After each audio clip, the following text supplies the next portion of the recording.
Hi, this is Adam Blaylock, and you're listening to Adam the Movie Guy. Thank you for tuning in and enjoy the show.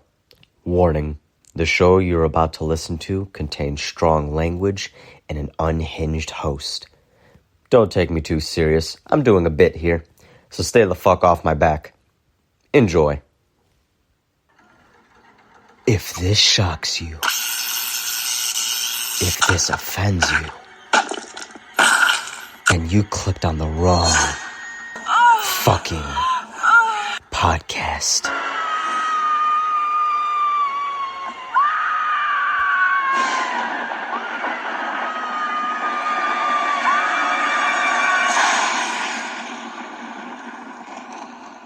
Welcome everyone to the beginning of a very much anticipated series of reviews and retrospectives of films that are very near and dear to me. Those being the Universal Monsters. Kicking off the multiple interconnected series of films is 1931's Dracula, directed by Todd Browning, starring Bela Lugosi as Count Dracula, Dwight Frye as Renfield, Edward Van Sloan as Van Helsing, David Manners as John Harker, Helen Chandler as Mina, Frances Dade as Lucy, Herbert Bunston as Dr. Stewart, Charles Gerard as Martin, and Joan Standing as a maid in the film. Now, this movie, while technically not the first of the monsters, is responsible with kicking off the series of films we get for the following next 2 decades of the monster film's reign. We had precursors such as The Hunchback of Notre Dame, which starred Lon Chaney as Quasimodo, releasing in 1923, and The Phantom of the Opera, also starring Lon Chaney as the Phantom, in 1925. I gotta pay my respects by giving shoutouts to those films being the true first start of the monsters in the silent film era, and Lon Chaney, the man of 1,000 faces, as he was nicknamed, is a silent film era legend who deserves more recognition and praise. Now, I'm gonna do a similar review styled after my previous episodes when discussing the Friday the 13th films, discussing the plot, synopsis, characters, some background movie knowledge and trivia, and my overall thoughts of the film. Now let's take a bite out of this movie and get into it. Alright, getting into the synopsis of the film, which reads as follows. An estate agent, Renfield, travels to Transylvania to complete a real estate transaction with Count Dracula. Unknown to Renfield, however, despite warnings of evil by some of the locals, Dracula is a vampire and the visitor is soon his unwilling servant. They travel by ship to England, but by the time it makes port, an insane Renfield is the only living passenger. Count Dracula moves into Carfax Abbey and immediately sets out to possess the beautiful Mina, who lives next door. It's left up to Professor Van Helsing, who knows exactly what Dracula is, to stop the spread of his evil. Throughout the movie, Dracula, with Renfield's assistance, attempts to turn Mina into his unwilling vampire bride, even going so far as to kill off Lucy, Mina's longtime friend since childhood. The film ends with Van Helsing staking Dracula in his coffin, killing him and saving Mina.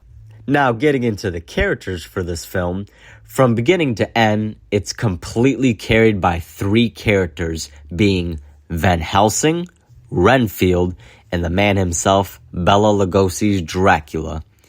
In regards to the other characters, Jonathan, Mina, and Lucy, and Dr. Seward, whatever the fuck his name was, I didn't really care for them since they didn't really stand out among the crowd and just seemed generic. Which honestly is a shame considering that the source material, aka the book, makes them significantly more interesting and lively as characters. Well, then they cut out a shit ton of people as well. I mean, hell, so many other adaptations succeeded in this goal, where this one unfortunately fell short with these characters in particular. Now, Renfield, played by Dwight Frye, was bringing his A-game with his deranged madman acting. His facial expressions and laugh made him much more scarier than Dracula himself at a few scenes in the movie. And honestly, I couldn't help but pity this poor bastard, considering he was just doing his job before Dracula made him his slave, feeding him insects and rats like he's a fucking wild animal off screen in some implied dialogue. This poor guy deserved better, honestly. Now, on to Van Helsing. This guy right here is the template that all monster hunters in fiction follow. No exaggeration, no debate. His scenes with Dracula exude an aura of respectful animosity, which is immediately seen when they first meet. Take a listen to this clip I got here with Dracula meeting Van Helsing. Count Dracula, Professor Van Helsing. Van Helsing, a most distinguished scientist whose name we know, even in the wilds of Transylvania.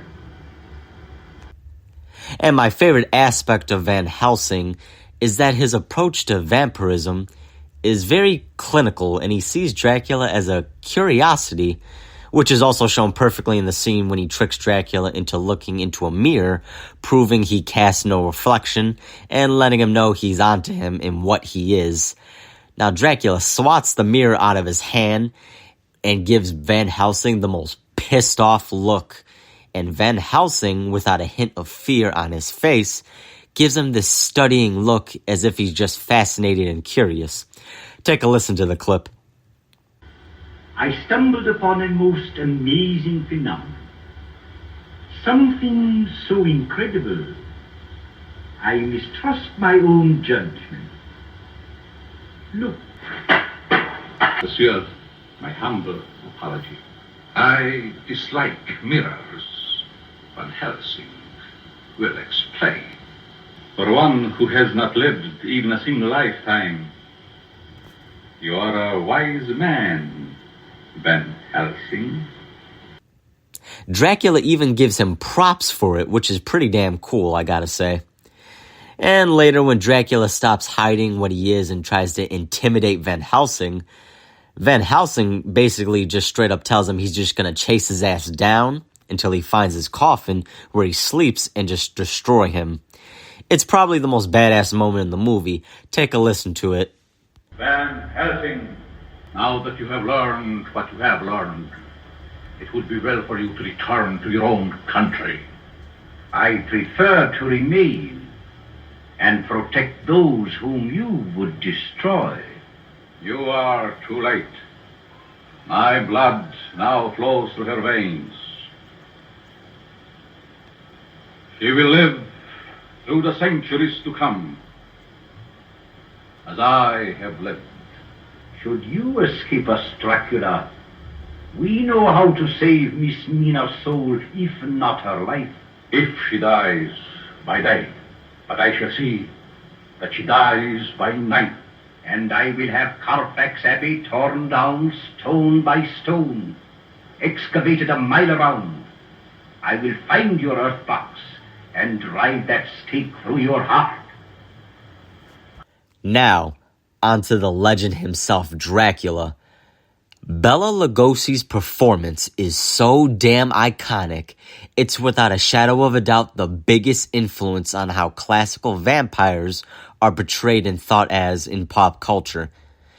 Everything about his version of Dracula is memorable.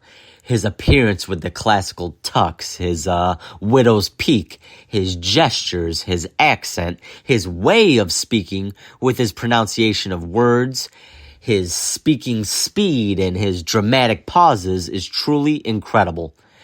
This guy's voice is so powerful and hypnotic, which is perfect for the character of Dracula being a count, and he has to carry that regal essence to him. The most remarkable thing is that Bela Lugosi only played Dracula 2 times on film. This movie and Abbott and Costello Meet Frankenstein over 17 years later. His performance is so iconic and great that even with only 2 movies, let me reiterate that, as the characters, he is often thought as the quintessential Dracula, with only one actor, in my opinion, being at the same level, which I'll say in a future episode. You guys probably have a good guess on who I'm referring to. But anyway, from the get-go, when he introduces himself in the beginning of the movie to Renfield, he takes the spotlight and only shares it with Van Helsing and Renfield a few times. Like, for instance, take a listen to his iconic introduction. I am Dracula. I bid you welcome. His quirks and affinity for wolves is also memorable. Take a listen to that as well.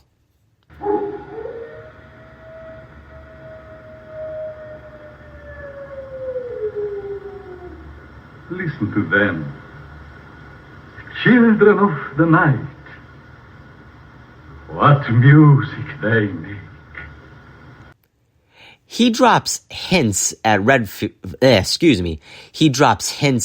Renfield about his motives being not so pure, with the whole spider's web speech and alluding to Renfield walking into Dracula's web, with him being the fly and Dracula the spider. Take a listen to it real quick. The spider spinning his web for the unwary fly. The blood is the light, Mr. Renfield. And the dinner scene with Renfield is very tense because this fucking guy just stares at him like a predator would to his prey he's about to fucking devour. And he's got jokes with his little wine comment hinting at his vampirism. Take a listen to the little wine moment he has with Renfield. This is very old wine. I hope you will like it. Aren't you drinking? I never drink. Why? And the final thing about his character I want to say is that while he is without a doubt evil and a villain, there's one line in the movie that actually managed to wring out a tiny amount of sympathy for Dracula.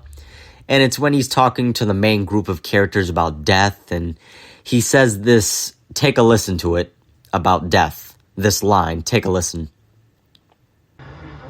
To die, to be really dead, that must be glorious. Why, Count Dracula. There are far worse things waiting man than death. Now, this line implies to me that part of Dracula deep down is resentful of his situation, at least a small part of him as a vampire, and just a teeny bit of him is just suffering with his state in life. I mean, granted, he is still a bastard, don't get confused, who chooses to kill people, bloodthirst nonetheless, and don't get too teary-eyed for him since he's well past the point of caring with the way he carries himself. Well, that's all for this segment. Let's get into the next one. Okay, everyone, let's get into a little bit of trivia and the making of the film just for a bit. Starting off with the trivia I found on IMDb and watching some documentaries over the years in the form of Did You Know? The first Did You Know?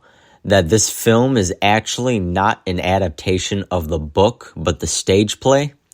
Yeah, Universal didn't have the money to have everything in the book fully realized on the big screen due to the stock market crash and the Great Depression, so they wisely chose to adapt the stage play version, which gets into my next little trivia tidbit. Did you know that while Bela Lugosi played Dracula only 2 times in the film, he actually played him hundreds of times on Broadway? He was so interested in the role, and Universal didn't want him because their original pick for Dracula was the man of 1,000 faces himself, Lon Chaney. Unfortunately, he died, so with Bela lobbying for the role, Universal lowballed the absolute shit out of him and only paid him $500 a week, which ended up totaling $3,500, which even for 1931 was complete shit. Now compare that to the actor that played Jonathan Harker, David Manners, who got paid $2,000 a week for his salary. Although, sadly enough, he got fucked too since he was a contract player at First National Pictures, so the majority of that salary went to them, if not all. Seriously, what the fuck, Universal, on Bela's salary? You guys are pricks. Now, the last trivia tidbit, excuse me, Jesus Christ, I still can't talk. The last trivia tidbit, did you know that the original release featured an epilogue with Edward Van Sloan talking to the audience about what they just seen and that vampires were real? Now, this ended up getting removed for the 1936 re-release and is now assumed to be lost. Now, the reason behind the removal is that it was apparently blasphemous and offensive to religious types. Yeah, because people are too fucking stupid to separate reality and fiction, apparently. Those fucking morons. Well, that's all for the trivia for this movie. Let's get into the last segment.